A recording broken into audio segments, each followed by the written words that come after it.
Bismillahirrahmanirrahim.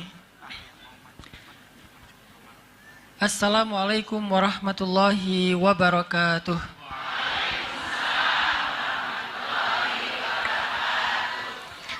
Alhamdulillahi rabbil alamin.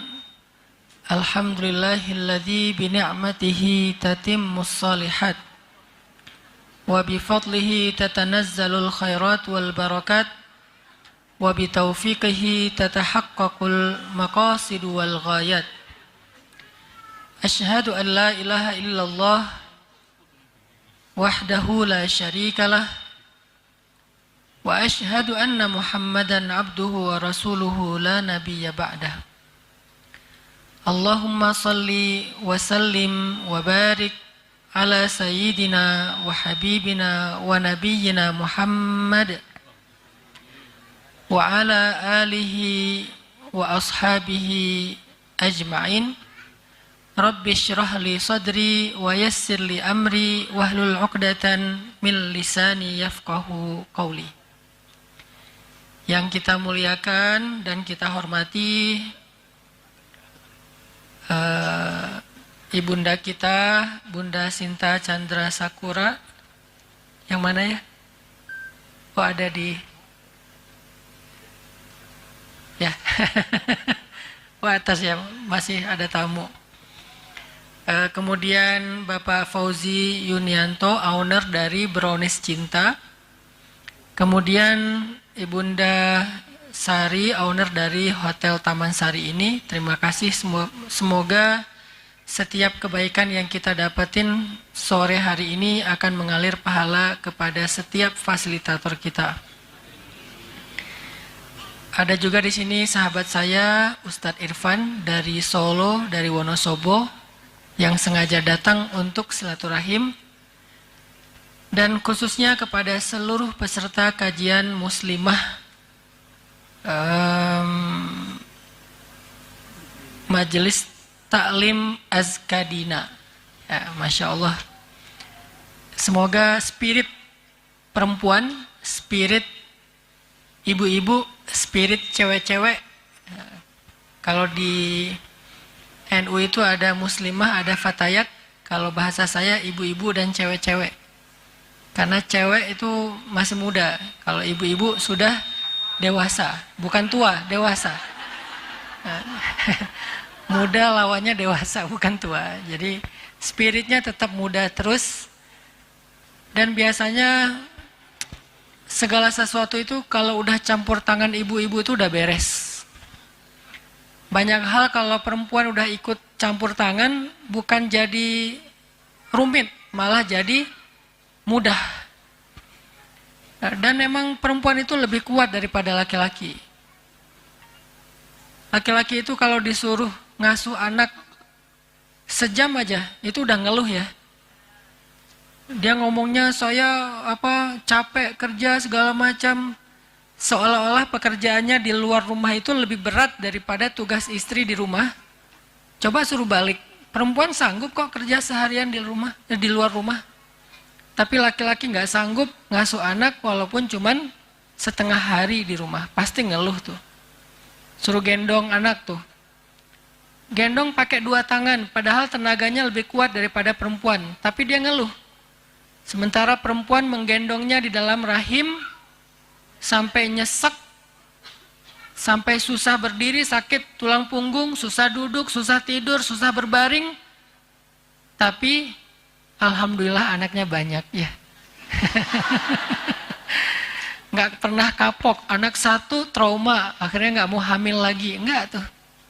Ini menunjukkan bahwa perempuan itu emang kayaknya lebih kuat daripada laki-laki. Kuat apanya? Bukan kuat fisiknya.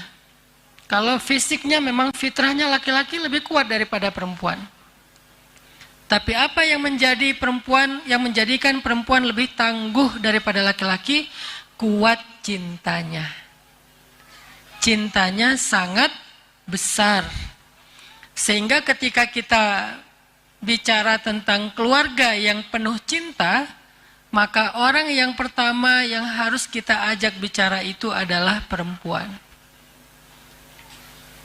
Laki-laki nggak punya rahim, betul ya? Kan nggak ada laki-laki yang punya rahim. Yang punya rahim itu perempuan. Rahim itu bahasa Arab yang dipakai sama orang Indonesia. Dari kata rahmah. Rahmah itu artinya kasih sayang. Rahim artinya yang memiliki banyak kasih sayang.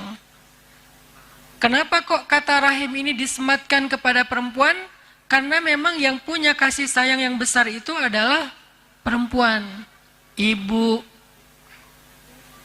istri, guru. Guru itu kalau ustazah atau guru yang perempuan itu emang menangani murid atau santrinya beda sama guru yang laki-laki.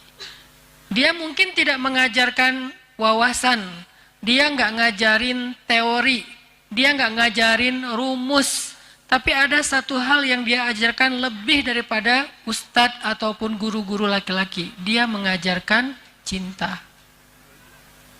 Itu juga yang menjadikan seorang ibu lebih berkesan di hati seorang anak daripada ayahnya, walaupun dua-duanya orang yang istimewa bagi anak. Tapi kenapa ibu ini berkesan sekali? Kalau udah ngomongin tentang ibu, semua orang itu terharu. Kalau udah mendoakan ibu, semua orang berkaca-kaca matanya. Kenapa? Karena dia punya sesuatu yang luar biasa yang Allah titipkan melalui dia, yaitu cinta. Sehingga kalau misalnya kita mau bicara tentang rumah tangga yang penuh rasa cinta, maka orang yang paling mampu membangun rumah tangga seperti itu adalah perempuan. Orang yang paling mampu mewujudkan rumah tangga yang penuh cinta itu nomor satu adalah perempuan. Laki-laki itu punya cinta, tetapi rasa tanggung jawabnya yang lebih besar. Kadang dengan tanggung jawab yang besar itu dia tidak mampu memberikan cinta yang besar, kecuali cinta dalam diam. Tapi cinta dalam bentuk kasih sayang, dia tidak bisa memberikan yang besar karena tanggung jawabnya banyak. Laki-laki itu tanggung jawabnya bukan cuma keluarga, Bu. Kalau ada laki-laki yang hidupnya hanya untuk memenuhi kebutuhan keluarga, itu laki-laki sayang banget mubazir. Karena laki-laki itu fitrahnya dia adalah rijal. Rijal itu kesatria, punya tanggung jawab umat selain tanggung jawab keluarga.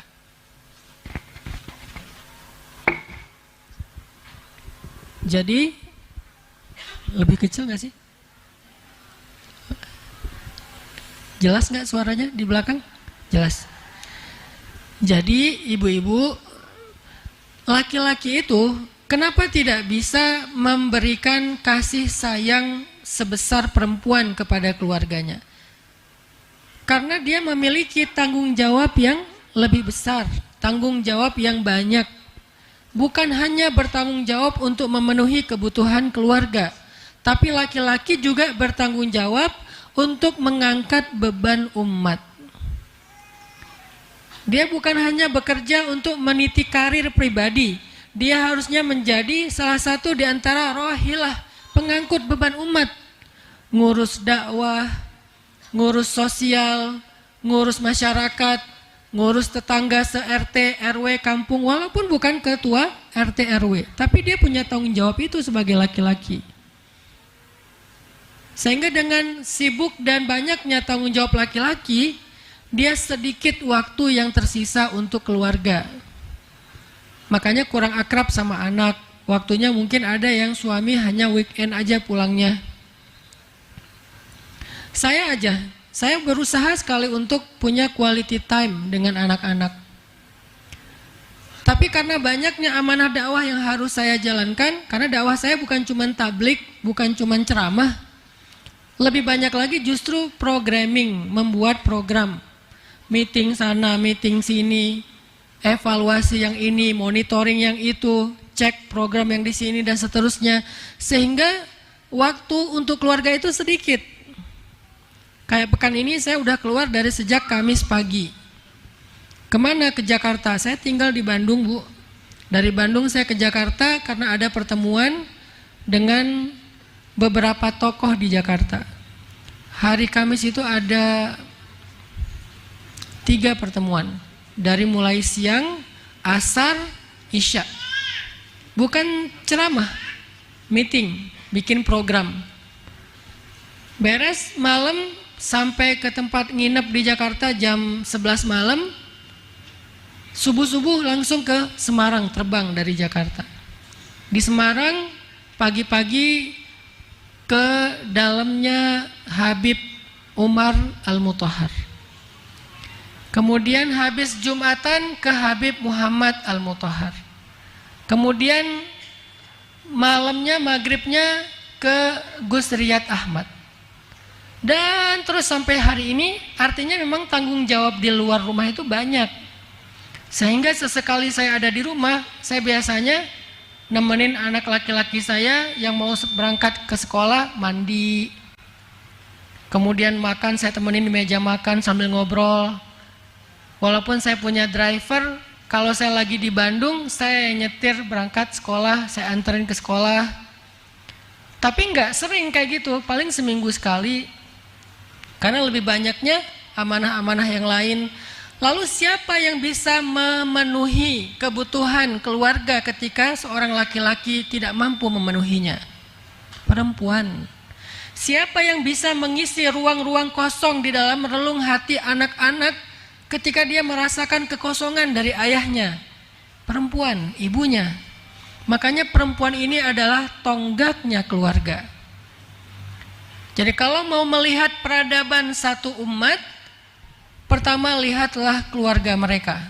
Jadi bukan masyarakat. Masyarakat itu adalah kolektifnya keluarga. Masyarakat terkecil dalam satu peradaban itu namanya al-usrah atau keluarga. Itu masyarakat terkecil dalam satu peradaban. Sehingga kalau kita mau melihat peradaban secara utuh atau masyarakat secara utuh, maka lihatlah bagaimana keadaan keluarga mereka. Dan kekuatan ataupun tiangnya keluarga adalah ibu, istri, perempuan. Itu tiangnya keluarga. Sehingga kalau perempuan ini lebih sibuk tiktokan, kalau perempuan ini lebih concern tentang skincare, dia update banget gitu info tentang skincare yang terbaru ya. Salah nggak? Nggak salah. Tapi sekonsen itu nggak dia tentang kebutuhan keluarga yang lainnya. Pendidikan anak, kasih sayang kepada suami. Tapi kan Ustaz, skincare bagian dari kasih sayang ke suami. Bagus kalau niatnya ke sana. Tapi jujur nggak, kalau setiap suami mau pulang kita dandan dulu. Dandan kok Ustaz? Pakai apa? Daster? Lebih dandan mana kita ketika mau ketemu suami sama pengen keluar rumah? Kalau mau jujur, lebih dandan keluar rumah. Lebih atraktif mana kita fit call sama suami atau di depan kamera TikTok? Pernah nggak kita ngirim foto kita yang udah dikasih banyak filter ke suami? Udah diedit matanya segala macam, filter sampai berlapis-lapis. Sampai pas dilihat sama suami, "Mah, ini avatar siapa?" Udah bukan lagi kita, udah jadi avatar. Karena pakai AI, pakai teknologi filter, diedit sana sini, kirim ke suami. Seperti orang ngirim fotonya dan diposting di sosmed. Jadi kalau perempuan, kalau istri, kalau ibu lebih sibuk dengan dunia sosmed, dunia maya daripada keluarganya, berarti tiangnya ini bengkok. Atau tiangnya ini rapuh. Atau tiangnya ini tidak tegak berdiri untuk menopang keluarganya. Karena dia lebih sibuk dengan di luar rumahnya daripada di dalam rumahnya. Memang dia fisiknya ada di rumah, tetapi sinyalnya keluar. Ada di grup aja di handphone sampai 20. Kebayang nggak sibuknya setiap hari dengan grup yang 20? Di Telegram ada 10, di WA ada 20, udah gitu di grup semuanya aktif. Setiap detik bunyi ting ting ting ting ting ting terus saja. Saking banyaknya chat di grup. Belum lagi nanti yang baper-baperan. Chat nggak di replay, nggak rame, akhirnya baper, left group. Left dari luar tapi masih kepo. Di grup lagi ngomongin apa sih? Padahal tadi dia yang left, tapi masih kepo. Udah gitu, ya udah kita bikin grup baru aja yuk. Bikin grup baru. Tadinya grupnya 10 orang, akhirnya jadi 2 grup, 5-5. Pecah lagi jadi 4 grup, 2-2. Pecah lagi jadi 10 grup. Dia admin, dia member. Apa yang ingin saya sampaikan? Itulah kesibukan perempuan hari ini. Itulah kesibukan perempuan hari ini. Sibuk dengan grup, sibuk dengan TikTok, sibuk dengan IG, sibuk dengan skincare. Walaupun semua kesibukan itu adalah hukumnya mubah, boleh, nggak ada yang larang. Itu karena semuanya bagian dari muamalat. Muamalat itu hukum dasarnya ibahah, boleh-boleh aja. Tapi begitu yang mubah ini justru lebih banyak mudaratnya. Akhirnya anaknya jarang dipegang, jarang diajak ngobrol, jarang ditatap matanya ketika bicara karena menatap handphone. Maka yang mubah ini menjadi makruh. Bahkan cenderung ketika dia justru memunculkan mudarat yang lebih, membuka aurat, joget di depan kamera, jadi ikut-ikutan pargoy, ikut war ticket, nggak dapat Coldplay, beli yang Aldi Taher. Maka mudaratnya lebih besar. Itulah kenapa banyak keluarga akhirnya generasi yang lahir dari keluarga itu lemah. Padahal ibu, keluarga itu madrasah pertamanya para generasi loh. Keluarga itu madrasah pertama. Kita kadang nyalahin sekolah nih kurikulum nggak benar, nyalahin Kementerian Pendidikan, bla bla bla, ribut aja di sosmed. Padahal sekolah yang paling utama bagi anak itu bukan di madrasah di luar, madrasah di rumah, itulah sekolah. Kita mungkin nggak bikin homeschooling. Kalau saya, anak saya 2 homeschooling. Yang satu SMP, tahun ini mau masuk SMA, yang satu lagi SMA. Yang mau masuk SMA tahun ini SMP kelas 3, berarti dia masuk kelas 1 SMA tahun ini. Karena saya bingung sekolahnya yang sesuai dengan minat dia, akhirnya saya bikin sekolah. Namanya 20 Mind Sociopreneur High School. Saya bikin sekolah social entrepreneur. Kenapa namanya 20 Mind? Karena targetnya success before 20. Dia bisa jadi CEO, jadi pengusaha yang hafiz Al-Quran sebelum usia 20 tahun. Dan itu bisa, mudah. Jadi di sekolah kita itu, kita seleksi yang anak-anaknya jiwanya itu out of the box. Nggak mau yang mainstream, nggak mau, pengennya yang aneh-aneh. Justru kita kumpulin banyak orang aneh, ngumpul nih orang aneh, jadilah sekolah aneh. Namanya sekolah 20 Mind, gratis. Pas anak saya TK mau masuk SD, bingung nih SD yang sesuai dengan ini idealisme saya apa? Bikinlah sekolah SD. Namanya Sekolah Rimba Indonesia. Kenapa saya bikin Sekolah Rimba Indonesia? Karena saya ngerasa sekolah anak SD itu bagusnya emang di alam. Kasihan dia kalau di dalam ruangan terus, capek, stres. Mending dia main aja. Dan main itu bagian dari pendidikan dia di fase itu. Karena saya si Bolang dari Aceh. Di depan rumah saya laut, di belakang rumah saya gunung, di antaranya sungai. Habis tuh alam kita explore, dan itulah pendidikan terbaik. Hasilnya apa? Mentality. Nggak gampang nyerah, nggak gampang baper, tangguh dalam menghadapi ujian masalah hidup. Kenapa? Karena hidupnya tadi dengan challenge yang ada di alam, explore. Mentalnya, karakternya, hard skillnya, life skillnya. Kita dari kecil itu udah manjat pohon kelapa, metik. Karena pohon kelapa wakaf kalau di Aceh tuh banyak, di pinggir pantai itu pohon kelapanya kebun wakaf, siapapun boleh ngambil. Kita panjat, metik, kupasnya pakai apa? Pakai gigi. Alhamdulillah sampai sekarang saya nggak pernah sakit gigi, nggak pernah. Saya nggak tahu rasanya sakit gigi itu gimana. Orang bilang sakit gigi Ustaz, sakit gigi. Alhamdulillah nggak pernah sakit gigi. Kenapa? Waktu kecil tuh permen kita itu daun sirih jajanannya.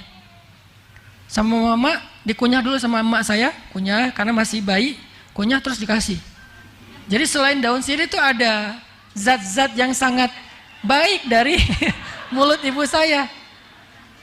Dan sekarang kan udah mulai populer lagi ya, di tahnik kan, anak bayi itu sama orang tuanya. Tahnik itu bukan hanya pas pertama doang, ternyata di tradisi nenek moyang kita di tahniknya ya orang tuanya yang ngunyah daun sirih, terus dikasih ke anaknya. Terus pas udah agak lebih gede dikit, saya makan sendiri daun sirih dengan pinang, karena di Aceh tuh banyak buah pinang ya, yang keras kan, pinang itu kan keras banget, kita gigit sehingga melatih otot-otot dan saraf di mulut kita. Wah pokoknya jajanannya kayak gitu aja, petik, ambil kayu, lempar mangga orang, nggak halal sih. Artinya saya ngerasa bahwa saya tuh puas banget masa kecilnya, saya bukan orang kaya. Justru karena saya orang miskin, nggak bisa sekolah yang di gedongan, akhirnya saya sekolahnya di alam. Tapi buat saya itu lebih beruntung. Jadi si bolang banget, berenang di laut. Laut Aceh itu kan samudra Hindia, ombaknya gede-gede. Adik saya hanyut, ditolong sama teman saya cuma bisa teriak-teriak aja di pantai, adik saya. Akhirnya ditolong rame-rame. Pas udah gitu wah pokoknya pendidikan tentang pertolongan pertama itu kita udah dapat duluan. Wah akhirnya keluar airnya, dia sadar saya di mana, apakah saya pindah alam? Apa kamu, ngapain kamu berenang ke sana? Tahu di situ ada palung, kan kita tahu titik-titik palung, dia masuknya ke palung. Untungnya hanyut, bukan masuk ke dalam. Kalau masuk ke dalam bisa nggak ketolong. Terus saya ancam, pokoknya jangan bilang-bilang sama emak ya. Ya bang. Emak ketahuan dari tetangga. Malamnya dikumpulin kita, dosa besar ya kalian hari ini ya. Emak-emak orang Sumatera gitulah. Udah makan dulu, udah beres makan, nanti pokoknya nggak boleh tidur dulu. Emak mau dengar, kenapa tadi si adik tenggelam? Si abangnya kemana? Saya dipanggil si abang. Ya dia tenggelam, terus si abang kenapa nggak nolongin adiknya? Jadi pada saat tenggelam mending salah satunya lah, saya bilang. Mak mau kehilangan 2 anak. Pokoknya rame aja di rumah tuh. Walaupun kita suka rame, ngomongnya belak-belakan, namanya orang Sumatera, tapi nggak ada yang baperan, nggak hard feeling.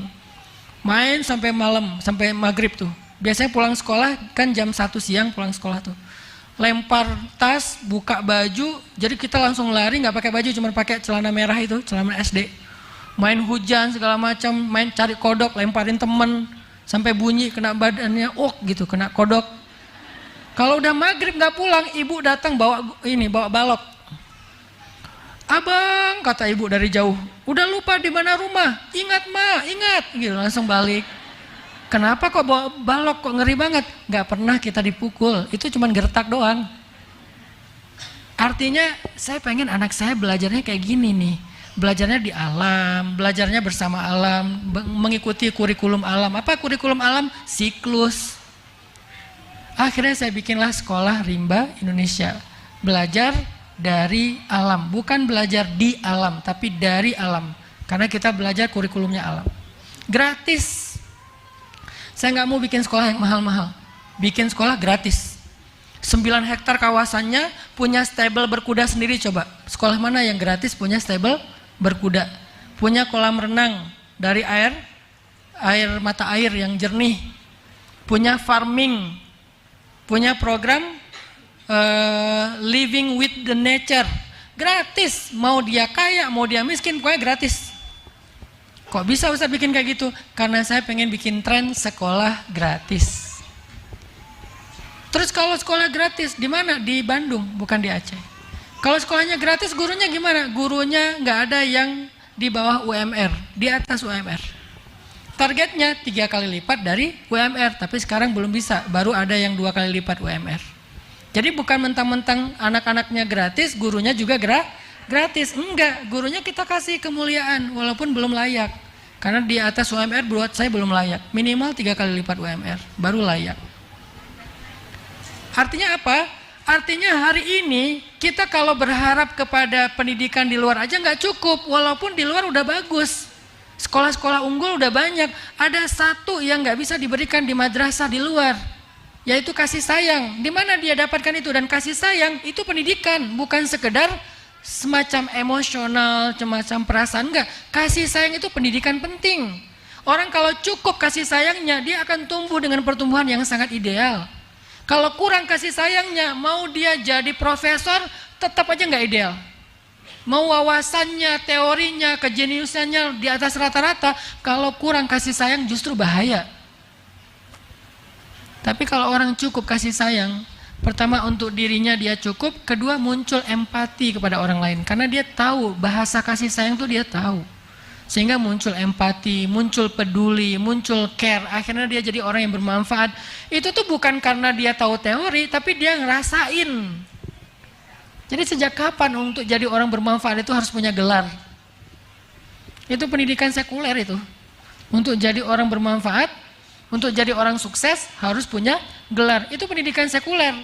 Tapi kalau gitu nggak penting gelar, penting. Tapi nggak ada yang lebih penting daripada kasih sayang yang membangun karakter dasarnya seseorang.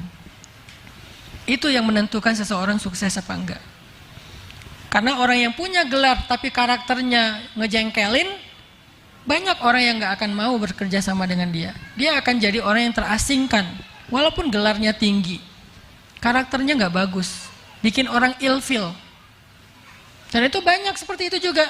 Gelarnya tinggi, ijazahnya luar biasa, ilmunya banyak, tapi karena orangnya nggak bisa bergaul dengan bahasa kasih sayang, nggak humble, apapun yang dia lakukan itu nggak mendatangkan manfaat, malah mendatangkan mudarat.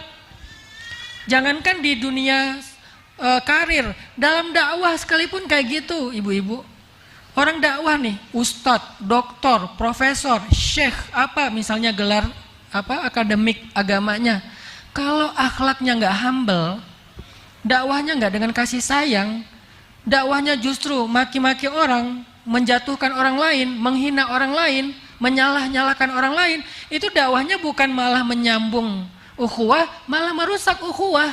Akhirnya terjadi lagi keriuhan, terjadi lagi polemik di antara tubuh umat. Kenapa? Kayaknya karakter dan kurangnya kasih sayang dalam masa pertumbuhannya. Maka madrasah yang nomor satu terpenting bagi pertumbuhan seorang anak itu adalah keluarga.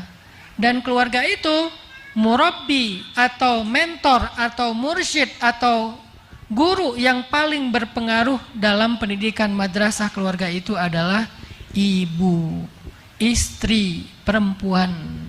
Kalau orang tua, kalau ayah gimana? Kalau ayah itu kepala sekolah. Dia nggak terjun langsung ke dalam pendidikan. Dia hanya memanage pendidikan, memprogram pendidikan, kepala sekolah. Sesekali doang dia ketemu sama muridnya. Tapi seringnya yang dailynya adalah ibu yang menjadi wali kelas guru bagi anak di dalam madrasah keluarga. Itulah kenapa ketika Allah mau ngasih kita contoh generasi yang baik, Allah nggak ngomongin sekolah, tapi Allah ngomongin keluarga. Siapa generasi terbaik itu? Sayyidah Maryam. Sayyidah Maryam itu seorang anak perempuan yang paling hebat, yang paling sempurna, yang pernah ada di muka bumi. 4 di antara perempuan sempurna. Ada Khadijah, ada Fatimah, ada Maryam, ada Asiyah. Ketika Allah bicara tentang pertumbuhan Maryam itu, Allah bicara apa? Allah bicara keluarga yang kita kenal dengan nama keluarga Imron. Jadi nama surat Ali Imron. Ternyata pertumbuhan Sayyidah Maryam itu karena dia tumbuh dari keluarga yang paling ideal, yaitu keluarga Imron.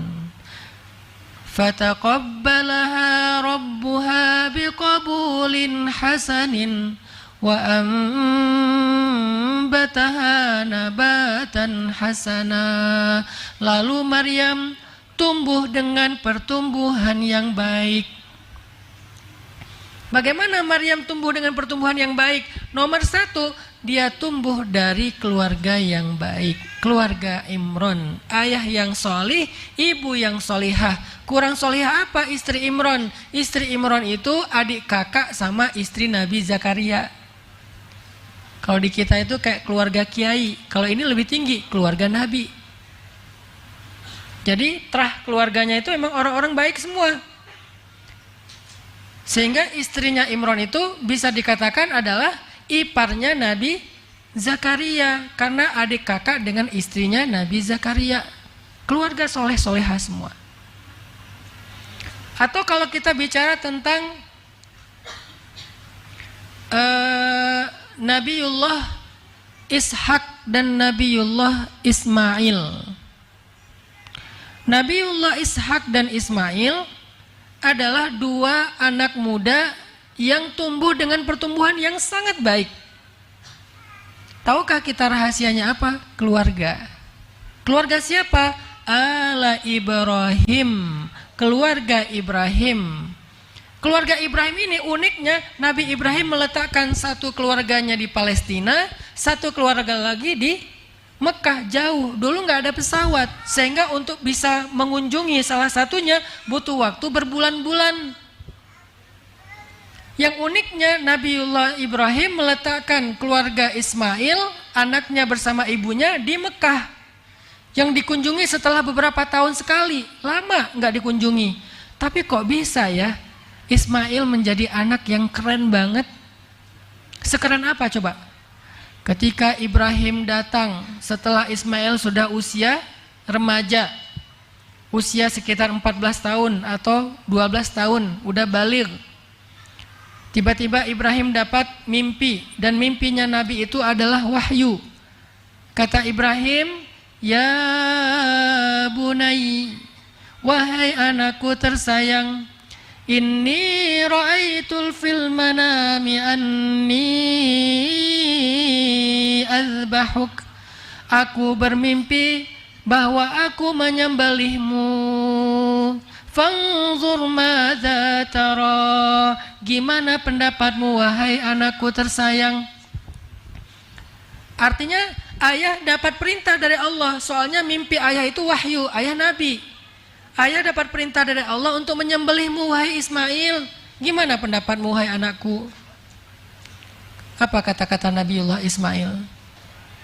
Wahai ayah, if'al ma tu'mar, satajiduni insya'allahu minas sabirin. Ya abati if'al, wahai ayahku tersayang. Nggak bilang, oh jadi ayah tuh selama ini emang gak suka ya sama aku ya. Drama ya. Gak ada drama, gak ada dia curhat di sosmed. Aku gak punya ayah, statusnya di update. Aku kayaknya pergi aja deh, dunia itu udah gak asik. Gak, dia curhat-curhat di sosmed. Dia bilang, ya abati, wahai ayahku tersayang. Mau disembelih masih bilang tersayang, coba. Padahal selama ini bertahun-tahun ayahnya nggak ada di dekat dia. Sekali-kalinya datang mau nyembelih, tapi masih bilang ya abati. Nggak bilang ayah tuh emang jahat banget ya, ninggalin saya, ninggalin ibu saya. Pokoknya saya nggak pernah menganggap lagi ada ayah. Saya nggak kenal sama Anda. Udah gitu datang setelah sekian tahun, sekarang mau nyembelih saya. Kok tega sih sama saya?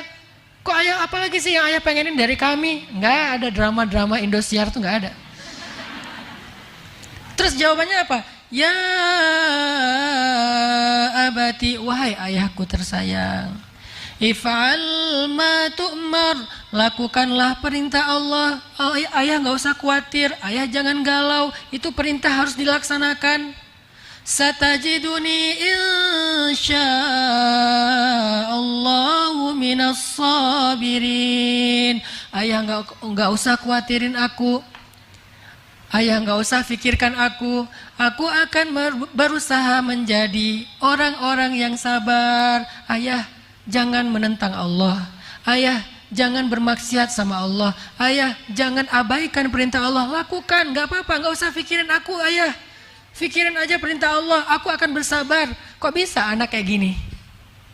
Kok bisa ada anak umur 12 tahun udah bijak banget kayak Ismail? Kok bisa? Apakah itu hasil pendidikan ayahnya? Secara langsung enggak? Kalau secara enggak langsung ya.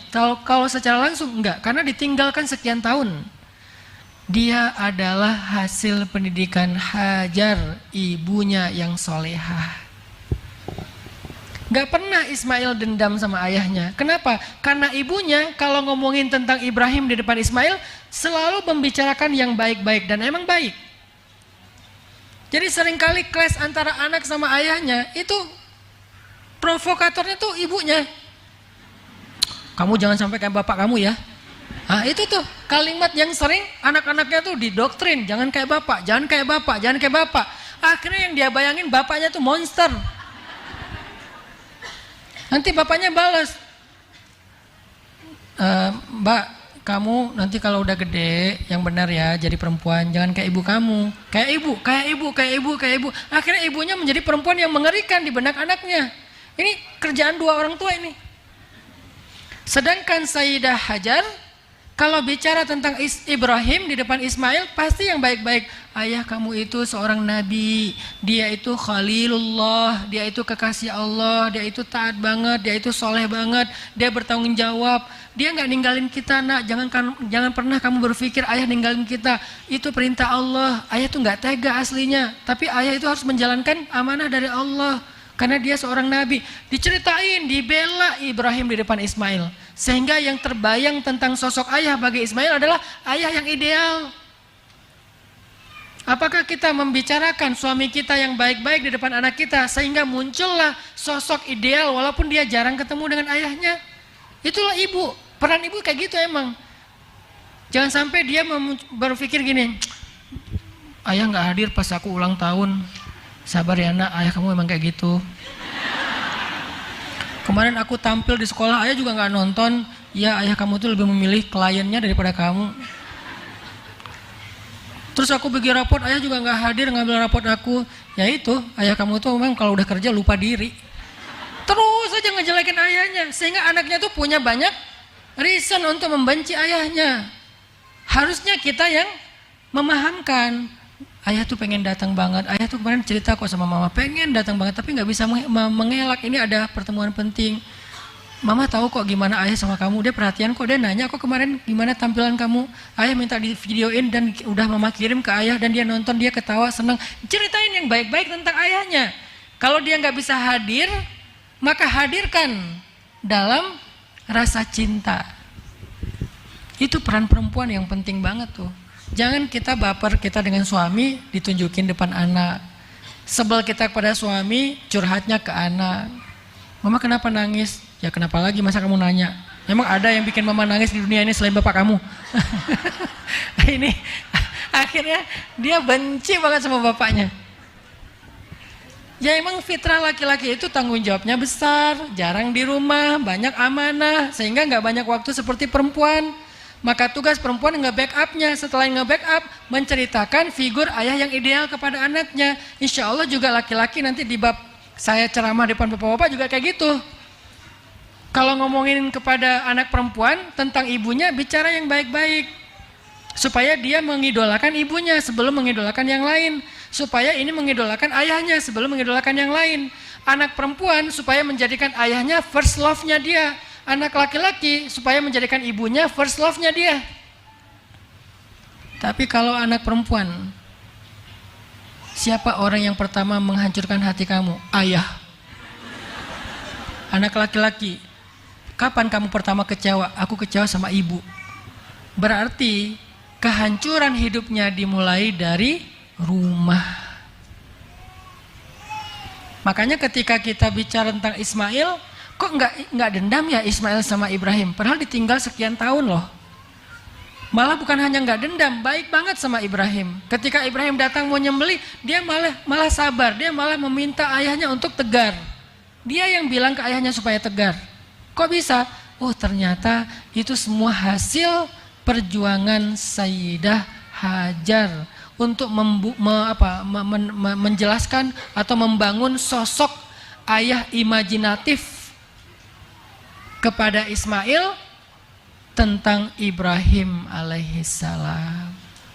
Nanti coba ibu-ibu perhatikan di dalam Al-Quran surat Ali Imran ayat 33 dan 34. Surat Ali Imran, surat keluarga Imran ayat 33 dan 34. Allah berfirman, Bismillahirrahmanirrahim. Inna Allah astafa Adam wa Nuhan wa ala Ibrahim wa ala Imran ala alamin Zurriyatan ba'duha min ba'd Wallahu sami'un alim. Sesungguhnya Allah telah memilih Adam dan Nuh dan keluarga Ibrahim serta keluarga Imran di atas semua manusia yang ada di muka bumi. Sebagian mereka adalah keluarga dari sebagian yang lain dan Allah Maha mendengar lagi Maha mengetahui. Itu yang saya sampaikan tadi. Ternyata ketika Allah bicara tentang generasi, baik generasinya Maryam, Isa dan seterusnya, maupun generasi Ismail, Ishak, Yakub, Yusuf, bahkan termasuk Yusuf juga di surat Yusuf, Allah nggak bicara tentang madrasah, Allah bicara tentang keluarga. Kenapa Yusuf bisa menjadi anak yang tangguh, anak yang sabar, anak yang rendah hati, anak yang ngalah, anak yang bahkan terhormat, terjaga dari fitnah perempuan? Kok bisa Yusuf begitu istimewa? Karena dia mendapatkan kasih sayang yang sangat besar dari ayahnya Yakub alaihissalam. Sayang banget Yakub sama Yusuf, sehingga Yusuf kalau ada apa-apa curhatnya ke ayahnya. Ya abati, wahai ayah, saya melihat di dalam mimpi ada bintang, bulan dan matahari sujud kepada saya. Itu artinya apa wahai ayah? Curhat ke ayahnya. Dan di situ ketika anaknya curhat, dia tuh lagi masuk kelas. Jangan berpikir, kok kamu nggak sekolah sekarang? Di sekolah rimba Indonesia, kita punya satu program namanya Sekolah Bersama Ayah. Itu sebetulnya program saya kalau lagi pengen liburan sih. Sekolah Bersama Ayah. Nah, saya yang bikin sekolah ya, jadi gampang ngatur kurikulumnya. Apakah sekolah ini Diknas, Ustadz? Diknas. Namanya itu PKBM, kayak homeschooling, 30%-nya Diknas, 70%-nya kita create sendiri. Nanti ijazahnya resmi kok dari Diknas. Kita punya program namanya Sekolah Bersama Ayah. Ngapain? Anak itu nanti akan diajak oleh ayahnya atau diajak oleh ibunya untuk belajar bersama orang tua. Kadang diajarin tentang profesi ayahnya. Karena saya seorang konten kreator, karena saya seorang influencer, saya seorang selebgram, akhirnya saya ngajak Yahya, kemarin pas lagi ada kesempatan jalan ke Jepang, saya ngajarin Yahya cara ngevlog. Bang, nih bang cara ngambil angle bang, nih bang cara ngedit bang, nih bang cara bikin reportase. Akhirnya dia bikin vlog yang ketika pulang dari Jepang, sebetulnya saya yang ngedit sih. Dia cuma belajar aja jadi kayak mentinya saya. Semuanya saya ngambil video, saya yang ngebrief dia, bang ngomong gini bang, oh nggak gitu bang, ulang lagi bang. Sampai 3, 4, 5 kali ngetek, dia sabar. Lalu saya edit, selesai itu dia presentasi. Belajar public speaking, dia presentasi di depan keluarga dulu di rumah. Udah beres di keluarga, latihan, nanti presentasi di depan guru dan teman-temannya. Aku ke Jepang gini-gini, ini video aku yang gini-gini. Akhirnya dia dapat sebuah skill. Dan itu nggak diajarkan di dalam kelas, itu diajarkan oleh ayahnya sebagai mentornya. Nanti yang ayahnya dokter, ajak anaknya untuk praktek, ngajarin tentang humanity, tentang empati. Nah, nggak semua orang sanggup bayar. Jadi kalau kita punya keahlian, punya kelebihan, jangan semuanya dihitung. Ini ada nih yang datang nanti sebentar lagi, ini pasien mereka kurang mampu. Tapi kita berikan mereka yang terbaik juga. Diagnosa yang terbaik, resep dan obat yang terbaik. Jangan mentang-mentang nggak bayar, asal-asalan. Diajarin tuh anaknya duduk di meja bapaknya yang dokter. Akhirnya pulang-pulang dia presentasi gimana pengalaman jadi dokter sehari praktek bersama ayah. Itu program penting banget loh. Makanya dalam beberapa bulan sekali kita punya program Sekolah Bersama Ayah atau Sekolah Bersama Ibu. Saya pernah tuh program Sekolah Bersama Ayah tuh, saya lagi ngecat pagar rumah. Jadi saya minta izin ke guru dan waktunya nggak ditentukan kapan masing-masing orang tua tuh punya jatah 3 bulan sekali lah. Sehingga mereka yang nentuin jadwalnya. Saya minta ke guru, hari ini Yahya nggak usah sekolah ya. Kenapa Ustadz? Karena Yahya pengen sekolah bersama ayah. Oh iya ya Ustadz. Akhirnya kita bikin konten untuk laporan kayak jurnal gitu. Kegiatannya apa? Ngecat pagar rumah. Karena pagar rumah saya itu sering kena air, hujan jadi rusak, ganti kayunya dicat. Kita cari kayu dulu sama Yahya. Terus saya siapin kayunya, yang berat-berat saya ngerjain, yang ringan-ringan dia yang ngerjain, ngecat, ngalusin, ngedempul. Udah gitu dia yang megang, saya yang paluin. Sampai beres seharian udah selesai. Di situ ada bonding, di situ ada hikmah, di situ ada hard skill, di situ ada banyak hal yang dia dapatkan. Itu yang disebut dengan pendidikan keluarga. Karena saya nggak bisa setiap hari, ya sesekali saya ada di rumah, kita bikin program. Atau anak perempuan, saya ajak panjat tebing, karena saya pengen semua anak saya tuh punya hobi olahraga. Nggak boleh dia nggak punya hobi olahraga, harus hobi olahraga. Karena olahraga itu penting buat mental, penting buat tubuh dia, endorfin, bla bla bla, nggak gampang stres, nggak gampang bosan, ya harus keringet. Kalau anak laki-laki olahraganya, kalau yang paling kecil Ertuğrul tuh olahraganya adalah reok Ponorogo. Terserah dia deh. Dek, kamu mau apa sih? Beliin aku ini bah, dia manggilnya Baba. Beliin aku kostum reok. Saya beli di marketplace, murah 60.000, udah dengan kepalanya, dengan baju yang merah putih itu, dengan celana yang ada renda-rendanya. Setiap hari pengen itu. Kalau dia udah kotor dicuci, cucinya siang, sore pakai lagi. Pergi sekolah karena dia masih preschool, belum SD, pergi sekolah pakai itu juga. Terus di sekolah mau tampil apa? Tampil reok. Tiba-tiba kesurupan katanya. Sampai kesurupan, dia guling-guling di tanah. Saya tanya, kamu ngapain? Bah, ntar dulu bah, aku lagi kesurupan. Wah, kesurupan. Loncat. Pokoknya olahraga terserah. Terus anak perempuan yang Mutia, saya tanya, Mutia mau apa? Mau belajar apa? Apa ya? Kadang-kadang kan anak-anak kan harus diarahin ya, nggak tahu olahraga apa. Ya udah yuk ikut ayah kita belajar climbing aja. Akhirnya dia jadi member climbing. Karena dia orangnya agak banyak pertimbangan. Jadi biar agak berani tuh kasih climbing. Walaupun kadang-kadang harus dicontohin dulu, bapaknya yang disuruh naik. Ya saya ya udahlah naik-naik aja lah sebisa-bisa saya. Akhirnya posting, oh bagus ya. Akhirnya climbing. Yang satu lagi senangnya berkuda. Yang satu lagi senangnya apa? Pokoknya olahraga, berenang. Dianterin sesekali kalau mampu.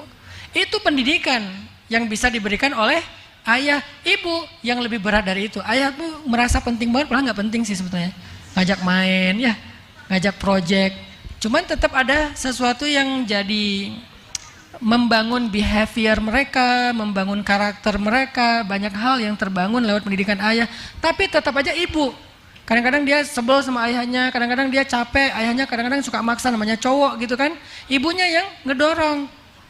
Ayo kamu bisa nak, dan seterusnya. Bukan, Mas udah tuh Mas kasihan anaknya. Jangan malah berdebat-debat. Akhirnya satu belain anak, yang satu malah semangatin anak. Akhirnya tarik-tarikan anak, anaknya stres. Ya, jangan berdebat di depan anak.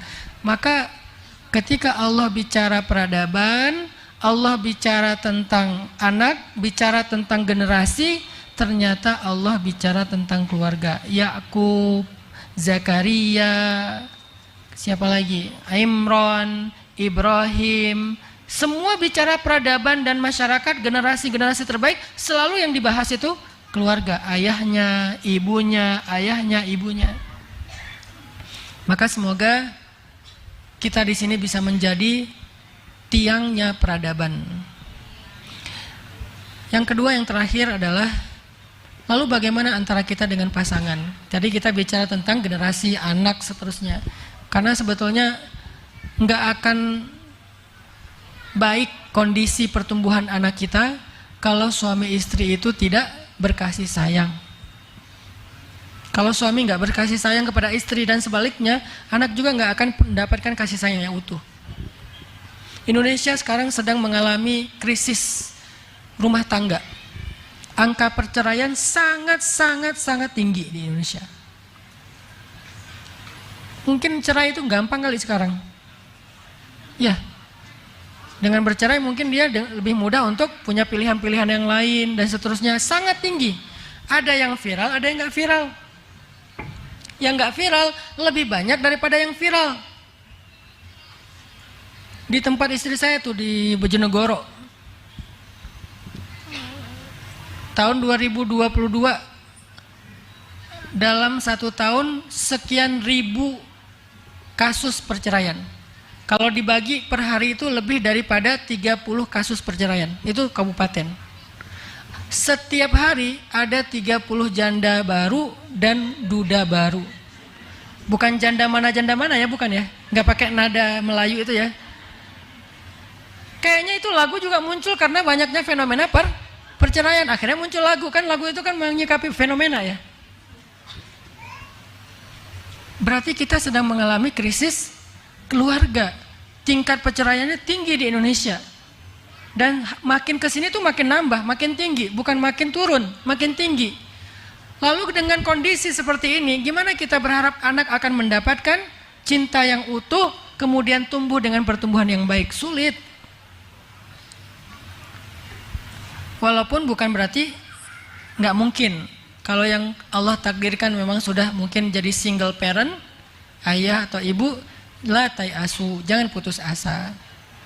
Karena sebaik-baik yang mendidik itu adalah Allah, titipkan kepada Allah. Tapi dalam ikhtiar manusia, tetap aja nggak akan seideal kalau keduanya masih utuh dan harmonis. Maka salah satu yang harus jadi energi kita berkasih sayang kepada pasangan, lihat anak kita. Yang membuat kita tegar dan sabar ketika ada masalah dengan pasangan, lihat anak kita. Jangan cuma pertimbangan ego sendiri. Kalau ego sendiri, dikit ada masalah, udahlah kita jalan sendiri-sendiri aja. Aku unfollow ya. Suami istri unfollow. Kalau kita mempertimbangkan ego pribadi, tapi kalau kita ngelihat anak, kayaknya kita ya udah deh, ini bukan tentang saya, ini bukan demi saya, ini demi anak-anak. Lebih sabar, lebih tangguh, lebih tabah demi anak-anak, demi anak-anak. Nanti aja kalau saya mau benar-benar udah nggak kuat lagi, tunggu anak-anak gede. Anak-anak gede, nikah, punya cucu. Ini mah demi cucu. Ya, karena biasanya kata orang, saya karena belum punya cucu, nggak tahu benar apa enggak nih. Kata orang lebih sayang cucu daripada anak. Benar nggak Bu, ibu yang udah punya cucu? Katanya lebih sayang cucu daripada anak. Oh berarti ada lagi alasan kita bertahan, cucu. Saya nggak mau cepat-cepat anak nikah biar nggak jadi kakek. Kata Aisyah, Bah aku boleh nggak nikah habis lulus SMA? Berarti tahun depan dong Kak. Jangan dong, terus Bapak dipanggilnya apa dong? Abah. Abah Hanan gitu kan. Nggak mau nanti aja kamu nikahnya umur 40 tahun. Itu bercandaan kami di rumah. Kita kan suka gojlok-gojlokan aja di rumah. Artinya harus cari alasan kenapa kita bertahan. Dan salah satu alasan itu anak. Kasihan loh anak-anak itu kalau orang tuanya terlalu egois mempertahankan nyaman dan gak nyamannya. Hidup kalau cari nyaman memang gak ada nyamannya. Emangnya setelah sendiri kita jadi lebih nyaman? Enggak juga. Tapi minimal kita gak disakiti Ustadz. Nggak disakiti oleh dia, disakiti oleh yang lain. Atau minimal disakiti oleh keadaan di mana kita semakin sulit karena sendiri. Bertahan deh, usahakan bertahan. Kecuali benar-benar udah nggak bisa lagi. Itu udah benar-benar nggak ada alasan lagi untuk kita bertahan. Tapi kalau masih bisa bertahan. Dan jangan berputus asa terhadap keajaiban. Bisa aja dia berubah kok. Bukankah hati manusia itu Allah yang bolak-balikkan? Berarti tirakatnya kuatin lagi, puasanya kencengin lagi, tahajudnya kencengin lagi, berangkat umroh. Saya tahun kemarin 2022 akhir sampai 2023 itu kayaknya rekor saya umroh paling sering, 2 bulan sekali umroh. Kenapa? Saya lagi punya hajat. Ustadz kok tega banget sih? Bukan itu hajatnya. Ada usah mau kawin lagi kok umroh sampai 3 kali? Bukan, hajat saya hajat dakwah. Saya merasa butuh lebih banyak support dakwah untuk anak muda. Butuh orang yang bisa membantu saya dalam dakwah dan menangani anak muda. Saya nggak doain yang lain-lain di dalam raudhah. Saya cuma doa ini. Ya Allah, beri saya petunjuk dalam dakwah. Pertemukan saya dengan orang soleh. Bulan Desember 2022 saya umroh, Februari saya umroh lagi, April kemarin Ramadan saya umroh lagi. pulang dari umrah yang bolak-balik itu karena hajatnya adalah tirakatnya adalah pengen dapat solusi dalam dakwah. Akhirnya singkat cerita saya bertemu Yai Marzuki di Malang, kemudian saya menjadi murid beliau, kemudian saya bergabung dalam madrasah Nahdlatul Ulama. Akhirnya Allah banyak mudahkan jalan-jalan dakwah. Itu hajatnya. Jadi kalau kita punya hajat jangan putus asa, tirakatnya kencengin. Kenapa kita berputus asa dari keajaiban yang ada di sisi Allah? Suami saya kayaknya Ustaz udah nggak mungkin lagi berubah. Emang suami kita Fir'aun? Kan bukan Fir'aun. Orang Asia aja sabar dengan Fir'aun. Sementara suami kita bukan Fir'aun. Mas Fir, bukan Fir'aun, Firman. Namanya Firman, bukan Fir'aun. Jadi kalau Asia saja yang suaminya Fir'aun itu nggak nyerah, bertahan sampai akhir hayatnya, maka siapa kita untuk punya alasan menyerah? Nabi Lut aja, Nabi Nuh aja bertahan sampai Allah yang menyuruh beliau untuk ninggalin keduanya. Maka siapa kita untuk menyerah kepada istri kita? Fikirkan anak, bertahan sekuat tenaga. Kalau kita nggak lagi bisa ngelihat dia, lihatlah anak. Setiap lihat dia sebel, setiap lihat dia sakit hati, setiap lihat dia marah, setiap lihat dia kecewa, setiap dia teringat lagi pengkhianatan, kebayang semua kejahatannya. Jangan lihat. Terus siapa yang dilihat? Lihat anak. Kalau ngelihat anak mirip bapaknya soalnya. Ingat juga.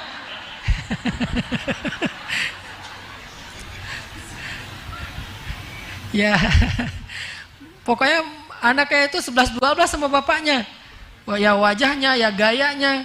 Jadi sebel saya, ya udah lihat anak yang nomor 2.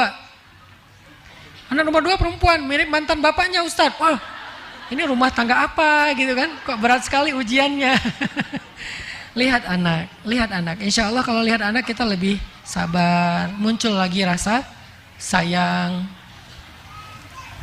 Tapi jangan lihat anak selamanya ya. Ini hanya untuk sedikit menenangkan kita, menghealing hati kita. Nanti kalau udah reda, udah nyaman, kembali lagi melihat pasangan. Nah, jadi cara supaya kita berkasih sayang dengan pasangan, pertama lihat anak, pertimbangkan anak, dan mereka harus jadi pertimbangan nomor 1 dalam hubungan kita. Kalau belum punya anak Ustadz, apa pertimbangan kita Ustadz? Bagaimana kita berkasih sayang dengan pasangan Ustadz? Berkasih sayanglah dengan fondasi iman, bukan emosi. Karena cinta bisa spiritnya iman, bisa spiritnya perasaan. Cinta itu kan sebuah perasaan ya. Bisa muncul karena ego atau emosional, bisa muncul karena iman. Dua-duanya cinta. Cinta karena iman, cinta karena emosi. Kalau cinta karena emosi itu sangat rapuh. Rapuh banget. Cemburu dikit rame, kecewa dikit rame, kurang dikit apa yang diharapkan rame. Kita WA lama dibaca rame, udah dibaca tapi nggak dibales rame, udah dibales typing tapi nggak jadi ngirim rame. Dia online beberapa kali tapi kok nggak pernah ngechat kita rame. Kita miss call, kita telepon malah di reject. Mungkin aja lagi meeting, memang dia kaget soalnya tiba-tiba muncul suara dering, dia reject langsung, dia tolak, rame. Wah, nggak bener nih kayaknya. Sering pulang malam rame, istrinya di rumah tidur duluan, suaminya rame. Istrinya di rumah kadang-kadang masaknya nggak enak, suaminya rame, dan seterusnya. Kalau hanya tentang diri kita, perasaan kita, itu cinta itu rapuh banget. Walaupun sensasional, tapi rapuh. Terus cinta itu dibangunnya dengan apa Ustadz? Dengan iman. Gimana membangun cinta dengan iman? Saya mencintai dia karena Allah. Allah yang nyuruh saya mencintai dia. Allah yang nyuruh saya untuk berkasih sayang kepada dia. Sehingga cinta saya kepada dia adalah ibadah. Bukan sekedar seru-seruan, tapi ibadah. Allah yang nyuruh saya mencintai dia. Semakin cinta, semakin bertambah pahala. Sehingga kalau kita mencintai seseorang, mencintai pasangan kita karena iman, karena Allah, nanti ketika ada masalah, kita yang kita pegang itu Allah, bukan orangnya. Ketika ada masalah, kita kembalinya kepada Allah. Gimana cara ketika ada masalah kembali kepada Allah? Kalau kita saling mencintai karena Allah, Bu, biasanya masalah itu muncul gara-gara hubungan kita dengan Allah itu renggang. Biasanya kayak gitu. Kalau kita mencintai pasangan karena emosi, biasanya masalahnya tuh gara-gara ego. Kalau masalahnya gara-gara ego, susah nyari jalan temunya, sama-sama ego, nggak mau mendekat. Tapi kalau mencintai karena Allah, kalau ada masalah, pasti penyebabnya kerenggangan hubungan kita dengan Allah. Sehingga kalau kita misalnya mau menyelesaikan masalah kita, caranya gampang, perbaiki aja hubungan kita dengan Allah. Nanti Allah akan ilhamkan lagi cinta di dalam hati keduanya. Ada hadis, man aslaha ma bainahu wa bainallah, aslahallah ma bainahu wa bainan nas. Siapa yang memperbaiki hubungan antara dia dengan Allah, Allah perbaiki hubungan antara dia dengan manusia. Manusia ini pasangan dimulainya. Sehingga kalau kita punya masalah dengan seseorang, dengan pasangan, hal pertama yang kita lakukan adalah perbaiki dulu hubungan kita dengan Allah. Nanti Allah yang akan perbaiki hubungan kita dengan pasangan. Kalau cinta dan hubungan kita dibangun atas iman. Dibangun atas iman. Gimana dibangun atas iman? Kalau kita lagi romantis, ajak ngaji bareng. Ajak taklim bareng, ajak sholat sunnah bareng, saling ingatin tentang zikir. Itu romantisnya kita itu dalam ketaatan. Sehingga ketika misalnya dia semakin dekat sama Allah, semakin yakin sama Allah, semakin berpihak dan bergantung sama Allah, ketika ada masalah, Allah yang akan beresin hubungan kita. Siapa contohnya, Bu? Nabi pernah menceraikan Hafsah. Nanti ibu-ibu bisa baca cerita ini di dalam Asbabun Nuzul, ayat pertama surat cerai. Apa Al-Quran surat cerai? Surat At-Talaq. Kalau bahasa anak muda, surat diputusin. Surat At-Talaq. Kenapa kok ada surat cerai di dalam Al-Quran? Saking Allah terlibat pengen supaya kita nggak cerai. Kasusnya apa? Ayat pertamanya, Nabi mentalak Hafsah, istri Nabi yang berasal dari anaknya Umar bin Khattab. Emang ada masalah apa, Ustadz? Jangan kepo. Gak ada masalah, karena Nabi itu gak bikin salah. Istrinya juga bukan perempuan yang jahat. Dua-duanya soleh-soleha. Kok bisa cerai sih, Ustadz? Ya namanya rumah tangga. Memang kayak gitu, harus ada kayak gitu biar kita bisa punya contoh. Contoh bercerai, bukan contoh bertahan. Karena mereka gak jadi cerai nanti akhirnya. Bukan contoh bercerai, contoh bertahan. Nabi itu kan contoh. Allah takdirkan ada cerita sedikit dalam rumah tangga Nabi, bukan tentang pengkhianatan, bukan tentang dosa, tapi nggak nyaman. Akhirnya Nabi harus menceraikan Hafsah. Kalau kepo banget, baca nanti di surat At-Tahrim, ada ceritanya di situ. Pembukaan surat At-Tahrim. Kenapa sih sampai Nabi marah sama Hafsah? Ada di situ. Tapi nggak ada kepentingan kita bahas sekarang. Intinya Nabi menceraikan Hafsah. Dibawa pulanglah Sayyidah Hafsah ke rumah Umar. Lalu ketika Nabi balik dari rumah Umar, di tengah jalan datang malaikat Jibril. Diutus sama Allah. Kan malaikat itu nggak turun kecuali diutus sama Allah. Wa ma natanazzalu illa bi amri rabbik. Kami tidak turun kecuali perintah Allah. Turun malaikat Jibril. Langsung nyamperin Nabi, ya Muhammad, raji'ha, raji'ha, raji'ha. Wahai Muhammad, rujuk Hafsah, rujuk Hafsah. Innaha min azwajik, innaha zaujatuk fid dunya wal akhirah. Dia itu adalah istrimu di dunia dan di akhirat. Raji'ha ya Muhammad. Falima ya Jibril. Kenapa Jibril saya harus merujuk dia? Seistimewa apa dia wahai Jibril kok Allah sampai membela Hafsah? Bayangin, Nabi lagi ada masalah dengan Hafsah, dan Nabi itu kekasih Allah. Laki-laki yang paling istimewa, sempurna, Allah cinta banget sama beliau, sampai Allah menggandeng namanya dengan nama Nabi, La ilaha illallah Muhammadur Rasulullah. Allah berselawat kepada Nabi, malaikat berselawat kepada Nabi. Tetapi kekasih Allah ini ketika punya masalah dengan istrinya, Allah membela istrinya. Apa sih keistimewaan Hafsah kok sampai dibela Allah? Dan Nabi bertanya sama Jibril, walima ya Jibril? Kenapa Jibril kok istimewa banget Hafsah sampai dibela Allah dan saya harus merujuknya ketika saya lagi ada masalah dengan dia? Apa jawaban Jibril? Innaha sawwamah qawwamah. Hafsah itu sawwamah. Sawwamah itu dari kata soimah. Soimah itu apa? Bukan artis. Soimah itu artinya perempuan yang puasa. Itu nama yang bagus tuh. Dek, namanya siapa? Soimah om. Nah, bagus tuh namanya. Soimah. Ada yang lebih bagus, bukan soimah. Dikasih tasydid. Sawwamah. Artinya apa? Rajin puasa. Kalau puasa sesekali, namanya soimah. Kalau hampir setiap hari puasa, namanya sawwamah. Rajin puasa. Berarti Sayyidah Hafsah itu sawwamah. Rajin banget puasa. Itu tirakatnya. Itu cinta yang dibangun dengan iman kepada Allah, ketaatan kepada Allah. Innaha sawwamah qawwamah. Qawwamah dari kata qaimah. Qaimah itu artinya orang yang berdiri sholat malam. Kalau rajin sholat malam dikasih tasydid, bacanya jadi qawwamah. Berarti Sayyidah Hafsah rajin puasa di siang hari, rajin tahajud di malam hari. Tahajudnya gimana? Selain rajin, panjang tahajudnya Sayyidah Hafsah itu. Kalau nggak lagi malamnya jatahnya Nabi nginap di beliau, maka sholatnya itu panjang. Seberapa panjang? Minimal 1 juz. Kita Al-Ikhlas aja bagi 3. Karena cuman gitu kita baru ikhlas ya. Kalau enggak kurang ikhlas. Ini 1 juz minimal. Panjang sholatnya. Kadang 2 rakaat, kadang 4 rakaat, kadang lebih dari 10 rakaat, kadang kurang dari 10 rakaat. Itu fleksibel, yang penting bacaannya banyak, panjang. Kenapa? Karena betah berdiri dari tahajud. Ternyata setelah Sayyidah Hafsah tirakat sholat malam dan puasa di waktu siang hari, akhirnya saat ada masalah rumah tangga, Allah membela Hafsah dan mengislah di antara Hafsah dengan Rasulullah SAW. Jadi bangunlah rumah tangga kita dengan ketaatan.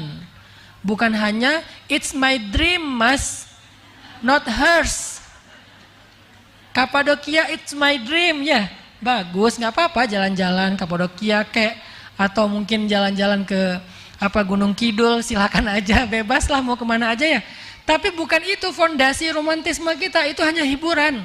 Jadi jangan membangun romantisme itu dengan kepuasan ego tadi, jalan-jalan, makan-makan, nonton bareng. Itu hiburan boleh, tapi bukan fondasinya. Fondasinya ketaatan. Sehingga kalau misalnya kita lagi nyaman dengan pasangan, ngajak taat, ngajak ngaji, ikut taklim bareng, dengerin tausiah, ilmu, sholat sunnah bareng, zikir bareng, kalau perlu tilawah bareng, satu membaca, satu menyimak. Fondasinya itu membangun rumah tangga yang romantis selain jalan-jalan.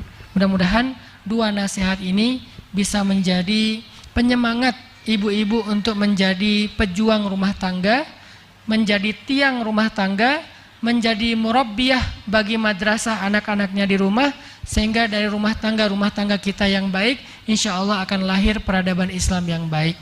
Sekian yang bisa saya sampaikan, mohon maaf atas segala kekurangan. Billahi taufiq wal hidayah. Wassalamualaikum.